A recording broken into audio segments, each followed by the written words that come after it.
राजकारणी तिथे गेले हे मात्र मला नमूद करायचंय, म्हणून मी ती सगळी नावं वाचून दाखवते.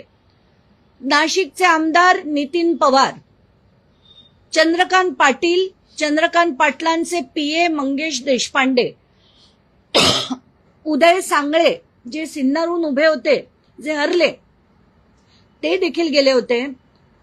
आमदार विधान परिषदेचे शिवाजी शहाणे, पद्मश्री पोपटराव पवार, रामदास खेडकर जे दादा भुसेंचे पीए आहेत, दीपक केसरकर यांचे आधी मला एक नंबर जो माझ्याकडे होता तो सापडला नाही, पण जेव्हा मी ट्रू कॉलरवरनं नंबर्स शोधत होती तेव्हा मला दीपक केसरकरांचा एक नंबर मिळाला, ज्याच्यातनं 19 कॉल झाले होते.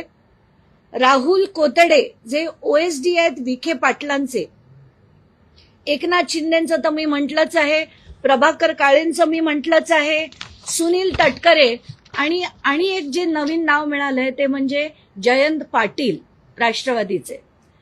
मला हे नाव वाचून मात्र नक्कीच दुःख झालं, कारण त्यांच्याकडनं अशी अपेक्षा मला नक्कीच नव्हती की ते अशा बाबांकडे काही भविष्य विचारायला किंवा काय विचारायला, त्यांना कोण घेऊन गेलं, हे सगळं म्हणजे जाणून दुःख झालं की त्यांच्याकडनं अशी अपेक्षा मला नव्हती. मी पण रॉंग असेल, पण कारण बरेच जणांकडनं बरंच काही ऐकलंय, पण मला ती व्यक्ती चांगली वाटायची आतापर्यंत. असो, आता चाकणकर कुटुंबातले रुपाली चाकणकर, मुलगा सोहम चाकणकर, प्रतिभा चाकणकर, तन्मय चाकणकर, प्रफुल्ल चाकणकर, संकेत सायकर या सगळ्यांचे कॉल्स या यादीत सापडले.